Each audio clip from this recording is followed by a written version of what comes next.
नमस्कार बच्चों, आज हम आपसे बात करने वाले हैं पाठ 9, जिसका नाम है भारत का स्वाधीनता आंदोलन। स्वाधीनता मतलब होता है स्व मतलब अपने, अधीनता मतलब होता है अपने अधीन होए। मतलब कि हम जौन चाही तौन करी, हम जौन सोची तौन सोच सकी, हम जौन विचार कर सकी तौन विचार कर सकी। क्यों हमारे ऊपर ई न दबाव डाले कि तुम्हें ये काम ऐसे करे खो, तुम्हें ये काम ऐसे करे खो, तुम्हें ये काम ऐसे करे खो। तो अंग्रेज क्या करते रहे भारत में कि अंग्रेज किसानों से कहा ई ना खेती करे खो, नील की खेती तुम्हें करे खो। कहाँ से कि नील की आवश्यकता अंग्रेजन के रहे, जबकि हम लोगों की क्या रहा आवश्यकता कि हम लोग चावल उगाई, गेहूँ उगाई, जौन हम लोग को मर्जी हो तौन फसल उगाई। दूसरी चीज़ खेती हो, तो मजदूरी में ये रहे कि भैया हम 12 घंटा खटबा तब तो तुम्हें वेतन मिली, और वेतनों कब मिले। तो भारतीय मजदूर कहाँ है कि ससुरा हमरे गांव हमरे क्षेत्र में आयल हुआ और दोनों हम ही के जो प्रताड़ित करत हुआ। तो हम लोगों के जो ना एक तो काम के घंटा पहले कम करा, फिर वेतन बढ़ावा हम लोगों के, कहाँ से हम लोग खटत है ने, तो हम लोग राजा बहनी, तो हम लोग के वेतन का करा तो बढ़ावा जो हो। फिर एक बाद जो हो कि ई कुल, फिर एक बाद कारण कि भाई शासन एक तो ऊपर से नीचे तक ले के देखा जितना अधिकारी हैं कुल अंग्रेज भरल लोगन के का तो लोग लगल भारतीय योग्य नहीं हुआ। तो मांग करें कि ऐसा हो कि भारतीय के जो ना प्रशासन में ऊंचा ऊंचा पद जा, नहीं जो ना क्या करब विद्रोह करब। जब विद्रोह करब तो को खदेड़ के मार के बाहर करब, और जब मार के तो बाहर करब तो हम लोगों के शासन जब आई तो हम लोगों के ऊंचा ऊंचा पद पे हम लोग के नागरिक बैठी हैं, हम लोग के आदमी बैठी हैं। जब हम लोग के आदमी बैठी है तो हमारे हित करी हैं। तो यही वो जो स्वाधीनता आंदोलन कहा, तो हम लोग के मन देखी गांधी जी की लाठी डंडा ले के अपन जौन हो जब चले स्टार्ट कैलन, और जब सत्याग्रह चलावे स्टार्ट कैलन तो अंग्रेजन के जौन हो बंदूक जौन तलवार रहे वो धरल के धरल रहिल। उन्हें समझ में ना आवे कि का करी। गांधी जी जौन अहिंसा और सत्याग्रह के बात कैले बाटन, उन्हें सर पकड़ लें यार का कहल जाए। कहे से कि जब तक का हो बच्चों कि जौन ब्रिटिश रहे उन्हों कानून के हिसाब से चले। कानून में जब भी बा कि अगर जब जनता जो उग्र होत हो या कुछ तोड़ फोड़ करत हो या सार्वजनिक संपत्ति नुकसान करत हो, तब पुलिस आवेले, तब पुलिस जो लठियाई तुम्हें तोड़ी मरोड़ी, तुम्हें जो जेल में ले एक ठूसी। जब गांधी जी ने सत्य और अहिंसा की बात की तो वो कहलन कि भैया हिंसा हम लोग करे ही ना हो, और जब हिंसा ना करबा तो ब्रिटिश जो पुलिस हो वो खाली देखी तू है ये हर बार कि देखी कहाँ हिंसा होती हो, कहाँ लोग तोड़ फोड़ करते हैं।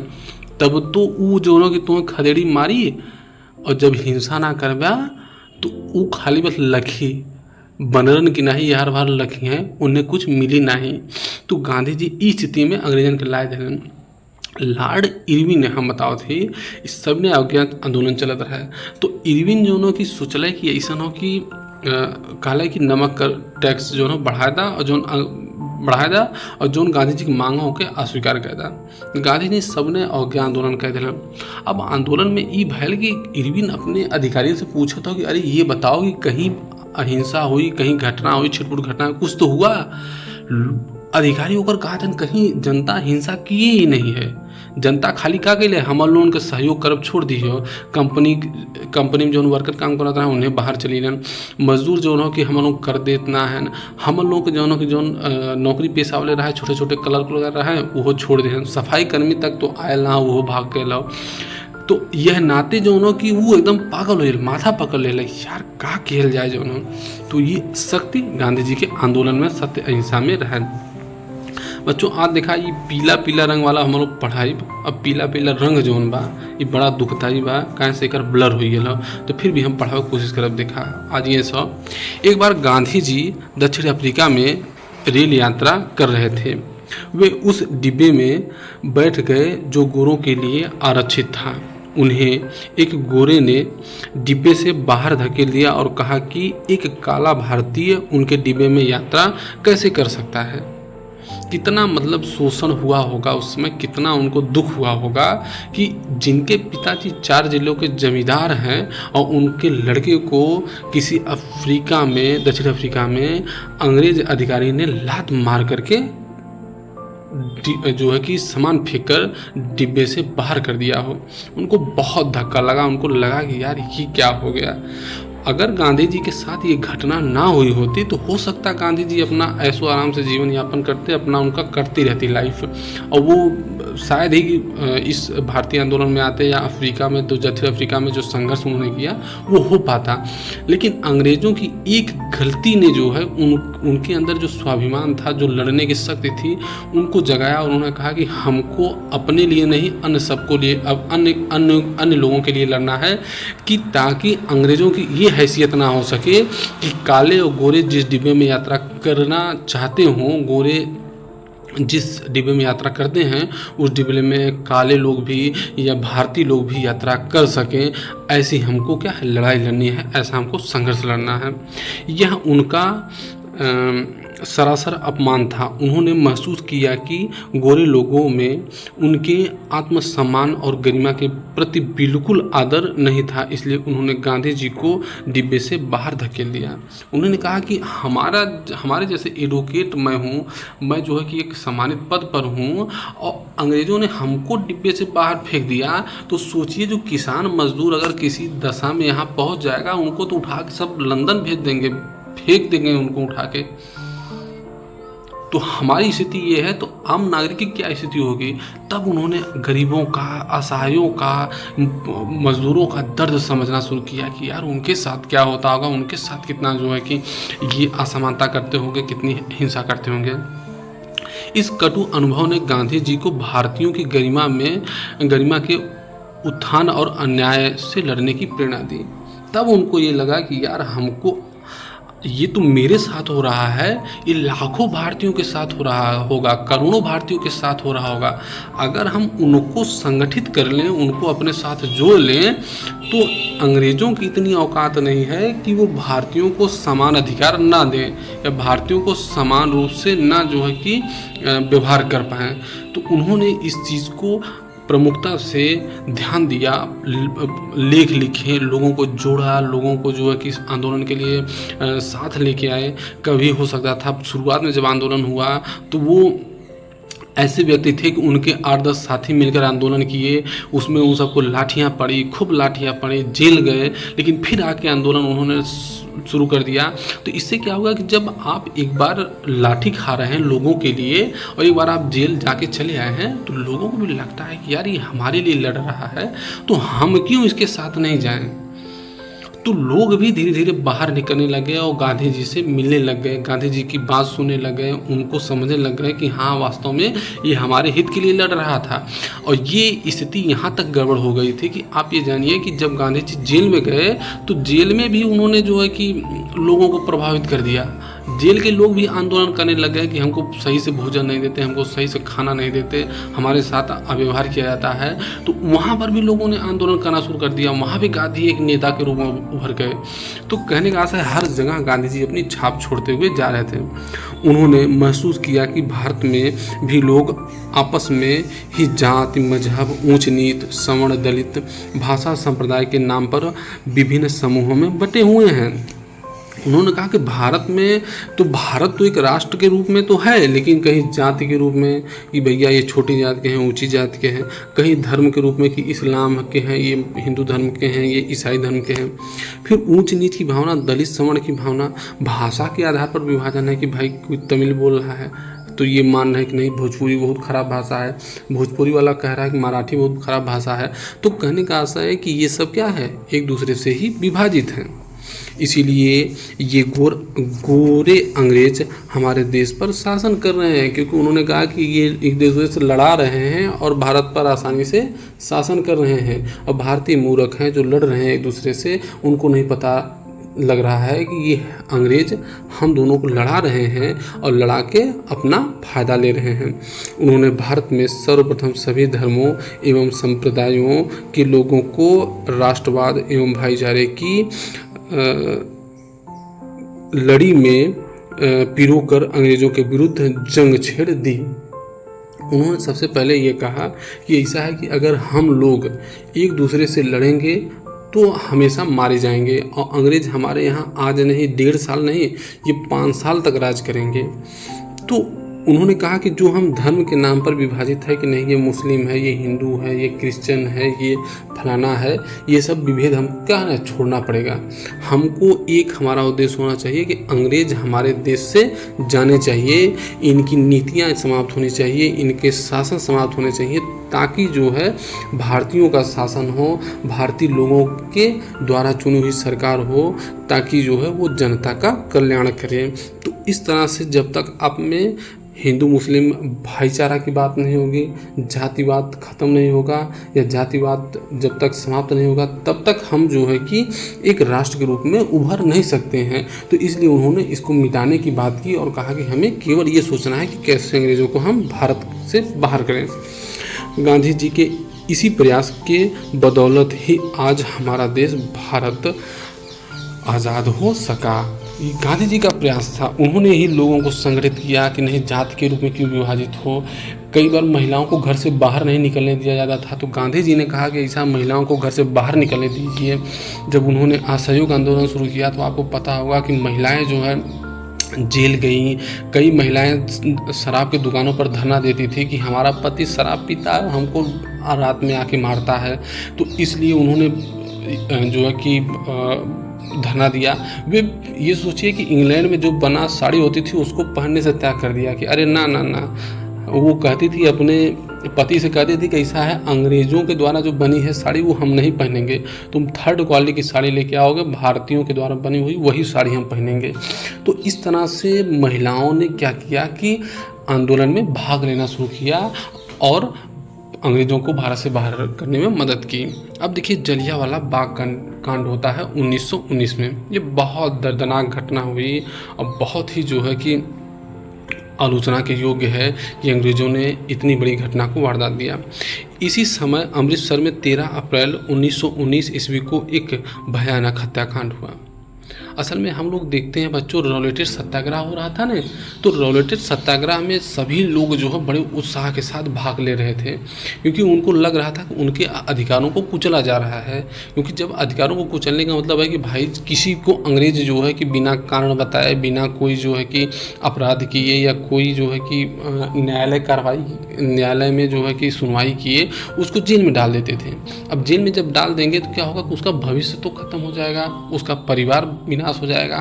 तो लोगों ने समझा कि हमारे ऊपर हमला कर रहे हैं, इसलिए लोगों ने बहुत जोरदार तरीके से इसका विरोध किया। तो ये विरोध पूरे भारत में चल रहा था। उसी समय जो है दो ऐसे व्यक्ति थे पंजाब के, जिन एक का नाम डॉक्टर किचलू था और एक का नाम डॉक्टर सत्यपाल मलिक था।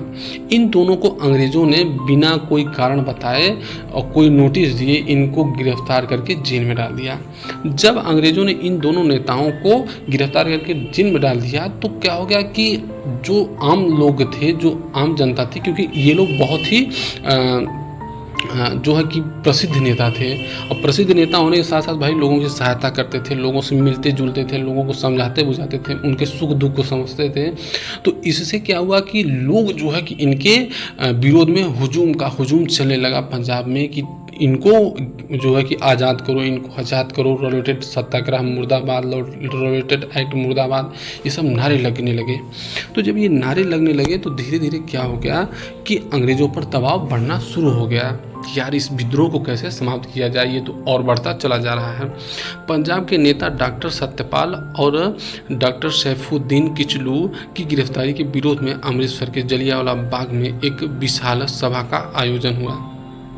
एक आयोजन हुआ कि लोग आए सब कि भाई ऐसा करते हैं कि विरोध करते हैं, हम लोग विरोध करते हैं कि ये दोनों की गिरफ्तारी गलत हुई है। अगर इन्होंने अपराध कोई किया है तो आप गिरफ्तारी कीजिए और इन्हें सज़ा दीजिए। लेकिन जब अपराध नहीं किया हुआ है, केवल ये हमारी आज़ादी की बात कर रहे हैं, ये हमारे लिए संघर्ष कर रहे हैं, इसलिए अंग्रेज़ों के विरोध में बात कर रहे हैं, इसलिए आप इसमें इनको जेल में डाल दिए हुए हैं।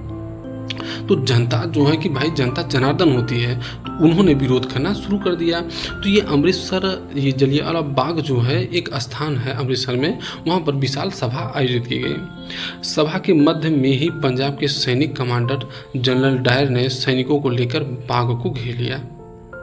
जनरल डायर सनकता हुआ आया इसको सूचना मिली कि ये जलियांवाला बाग में लोग इकट्ठा हुए हैं और जनसभा कर रहे हैं, और वो बहुत सनकी था, बहुत पागल था। आप सोचिए कि पूरी सेना लेकर वो पूरे जो एक कह लो बाड़ा था उसको घेर लिया। अब जब घेर लिया तो बताया जाता है कि घेरने के बाद निहत्थे लोगों पर तनातन गोलियां, मतलब इतनी गोलियां जो है कि चलवाई थी कि ज़मीन जो है लाल हो गई थी। इतनी खून लोगों से बहे हुए थे, इतना जो है कि खून गिरा हुआ था कि ज़मीन लाल हो गई थी। लोग, कुआं एक था, कुएं में कम से कम जो है कि हज़ारों लोग कुएं में कूद गए। कई तो उसमें दम घोट के मृत्यु हो गई, कई लोगों की गोली लगने से मृत्यु हो गई। इतनी दर्दनाक घटना जलियांवाला बाग हत्याकांड हुई थी। वहाँ लोग बताते हैं कि कम से कम 1000 से अधिक लोग मारे गए थे, और अंग्रेज रिपोर्ट में लिखा गया है कि बहुत कम लोग मारे गए हैं। अब देखिए कि बिना चेतावनी दिए हुए उसने निहत्थी भीड़ पर गोली चलाने का आदेश दे दिया।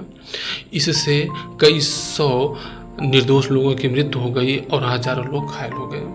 मतलब उसने अलार्म भी नहीं दिया कि भाई तुम लोग भीड़, जैसे जब सेना आती है तो कहती है कि भाई तितर बितर हो जाओ वरना हम लोग जो है तुम्हारे ऊपर एक्शन लेंगे। उसने कुछ नहीं कहा और एकदम अंधाधुंध सीधे गोली फायर करना शुरू कर दिया। हजारों लोगों की मृत्यु हुई और हजारों लोग घायल हो गए। इस घटना ने पूरे देश को हिला के रख दिया कि यार ये क्या हो गया। इसने मतलब सबको एकदम अचंभित कर दिया।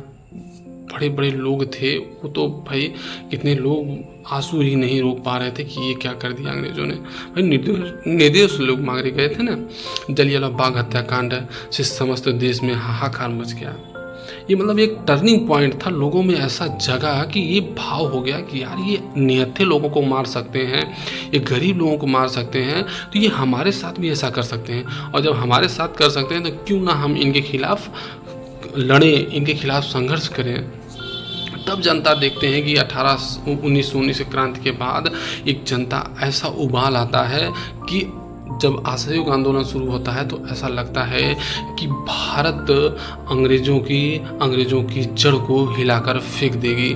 लेकिन फिर बाद में स्थिति बदल जाती है। तो देखते हैं अब इसके विरोध में रविंद्रनाथ टैगोर ने अपनी सर की उपाधि वापस कर दी। मतलब इन्होंने कहा कि ऐसा है, मुझे ये अब तुम्हारी नाइट की उपाधि ही नहीं चाहिए, हम जो है कि तुम्हारी उपाधि के बिना रह सकते हैं। उन्होंने नाइट की उपाधि अपनी वापस कर दी। इसने मध्यवर्गीय बुद्धिजीवियों के राष्ट्रवाद को जन राष्ट्रवाद के रूप में परिवर्तित किया। जो मध्यवर्गीय बुद्धिजीवी था, मध्यवर्गीय बुद्धिजीवी जो मध्य मिडियम क्लास था, टीचर हो गया, वकील हो गया, डॉक्टर हो गया, व्यापारी हो गया, व्यवसायी हो गया, इनके दिमाग को उसने झकझोर दिया घटना। यार अंग्रेज ऐसा कैसा कर सकते हैं, अगर हिंसा की होते तब तो उनको सजा देते तो बहुत अच्छा था, लेकिन इस रूप में जो है कि इन्होंने निहत्थे लोगों पर गोली चलवा दी। तो ये जो विद्रोह था वो धीरे धीरे जन विद्रोह के रूप में उभरने लगा, और इससे क्या होगा, जन राष्ट्रवाद का एक विकास हुआ, एक परिवर्तन हुआ, जिसमें किसान, मजदूर, छात्र, दस्तकार, कारीगर आदि शामिल हो गए। दस्तकार मतलब होता है बच्चों जो सिलाई बुनाई का काम करते हैं उनको बोला जाता है। अब कारीगर जो होते हैं, चाहे बढ़ई की कारीगरी कर रहा हो, चाहे जो है कि लोहे का कारीगरी कर रहा हो या सोने बनाने की कारीगरी, उसे कारीगर बोला जाता है। तो ये सब लोग अब क्या हो गया, आंदोलन में साथ देने आ गए। तो जब आंदोलन पहले मध्यम वर्ग तक सीमित था, वो आंदोलन जन आंदोलन बन गया, और जब जन आंदोलन बन गया तो जनता ने उसे अपने तरीके से आगे बढ़ाया। अब राष्ट्रीय आंदोलन पहले की अपेक्षा अधिक सुदृढ़ हो गया। इसमें हिंदू मुस्लिम एकता का अभूतपूर्व प्रदर्शन हुआ, जिससे भारतीय राष्ट्रवाद को काफ़ी बल मिला। मतलब इस आंदोलन, इस घटना ने, जलियांवाला बाग की घटना ने हर व्यक्ति को इतना प्रभावित किया, इतना जो है कि उसको दर्द हुआ कि वो इस भाव से आया कि अगर उनके साथ ऐसी घटना हो रही तो ये हमारे साथ क्यों नहीं कर सकते हैं। और बच्चों, जब भी आपके दिमाग में ये भाव होगा, जब भी ये करुणा आपके दिमाग में आएगी, आप निस्संदेह जो गलत होगा उसके खिलाफ खड़े हो जाएंगे और लड़ना शुरू कर देंगे। और भारतीयों में यही जोश आया। असहयोग आंदोलन 1920 से 1922। ऐसी विकट स्थिति में गांधी जी ने देश भर में असहयोग आंदोलन शुरू किया। असहयोग आंदोलन हमने पहले बताया था, असहयोग मतलब हो गया कि हम ब्रिटेन का सहयोग नहीं करेंगे। हम जो उनकी न्यायपालिका है, वकील उनके न्यायालय को ठुकरा देंगे, जो प्रशासनिक अधिकारी हैं वो अपना पद छोड़ देंगे, जो नीचे के जो चुनाव लड़के प्रतिनिधि पहुँचे हैं वो कहेंगे कि हम नहीं कार्य करेंगे ब्रिटिश सरकार के साथ। किसान कहेगा कि हम भैया आपको लगान नहीं देंगे, मजदूर कहेगा कि हम आपकी फैक्ट्री में काम नहीं करेंगे। तो इससे क्या हुआ कि जो अंग्रेज बहुत मजबूत हो रही थी उसके पैर उखड़ने लग गए। 1857 ईस्वी के विद्रोह के बाद पूरे देश में एक साथ अंग्रेजी हुकूमत के विरोध में होने वाला यह पहला बड़ा आंदोलन था। इसका उद्देश्य था अन्यायी अंग्रेज शासन का सहयोग न करना। मतलब कहने का 1857 का विद्रोह जो था, जो एक बड़ा विद्रोह खड़ा हुआ था, उस विद्रोह ने क्या किया कि उसके बाद ये पहला ऐसा आंदोलन था। इसके बाद ये पहला आंदोलन था जब अंग्रेज जो है अंग्रेज़ों के खिलाफ पूरी जनता एकजुट हुई और पूरे लाव लश्कर के साथ, पूरे हौसले के साथ, बुलंद हौसले के साथ वो अंग्रेज़ों को भारत से बाहर खदेड़ने के लिए एक हो गई। और उन्होंने कहा कि हम भारतीय मिलकर अंग्रेज़ों को बाहर खदेड़ेंगे। इसका उद्देश्य था अन्यायी अंग्रेज शासन का सहयोग ना करना। हम जो अन्याय हमारे साथ कर रहा है, जो दुर्व्यवहार हमारे साथ किया जा रहा है, जो असमानता हमारे साथ की जा रही है, ऐसी सरकार का हम साथ किसी भी दशा में नहीं देंगे। आइए इस आंदोलन के दौरान घटित होने वाली कुछ गतिविधियों की झांकियाँ देखें। अंग्रेज़ों को भारत में सरकार चलानी है तो खुद चलाए। भारतीयों ने कहा, गांधी जी ने कहा कि अंग्रेज अगर कह रहे हैं कि नहीं हम शासन चलाने में सक्षम हैं तो तुम चलाओ। भारतीय नागरिक जो हैं, जो भारतीय जनता है, वो किसी तरह का प्रशासन में सहयोग नहीं करेगी। हम क्यों उनका शासन संभालें, यह कहते हुए कई लोगों ने सरकारी पदों से इस्तीफा दे दिया। उन्होंने कहा कि हम तुम्हारे अधीन क्यों काम करेंगे। जब हमारी सरकार बनेगी, जब हमारा शासन होगा, तब हम अपने तरीके से शासन संचालित करेंगे। हम तुम्हारे अधीन क्यों जो है कि रहकर कार्य करें, या हम तुम्हारे अधीन क्यों जो है शासन का संचालन करें। तो हम इसलिए तुम्हारे सरकारी पद से इस्तीफा देते हैं, तुम्हारा सरकारी पद ये लेके जाओ, हमको नहीं चाहिए। अब देखिए, अनेक छात्रों ने सरकारी स्कूल कॉलेज छोड़ दिए और स्वदेशी स्कूलों में भर्ती होने लगे हैं। भाई क्या होगा कि अनेक छात्र छात्राएं, बहुत सारे छात्र जो है, उन्होंने जो अंग्रेज़ों के स्कूल था उसको लात मार दिया कि तुम्हारा स्कूल भाड़ में जाए, हमको नहीं पढ़ना है। हम पढ़ेंगे जो हमारे जो गुरु लोग, हमारे देश के लोगों ने जिस विद्यालय को स्थापित किया उसमें हम पढ़ाई करेंगे। चाहे पढ़ाई कमज़ोर हो, चाहे गड़बड़ पढ़ाई हो, लेकिन हम कहाँ पढ़ेंगे, जो हमारा जो है कि हमारे जो लोगों के द्वारा स्थापित किया विद्यालय है वहाँ हम पढ़ाई करेंगे। तो सरकारी स्कूलों का बच्चों ने त्याग कर दिया। अब इसके बाद अंग्रेजी कपड़े व शराब की दुकानों पर धरने दिए गए। महिलाओं ने जो है कि कहा कि हमारे पतियों को शराब पिलाते हैं और शराब पी के ये रात में हमारे साथ उद्दंडई करते हैं। तो उन्होंने कहा कि शराब की दुकानों पर सबसे ज़्यादा विरोध महिलाओं ने किया। लाठी लेकर खड़ी हो जाती थी कि शराब अगर पीने कोई मर्द आया तो लठियाएंगे हम।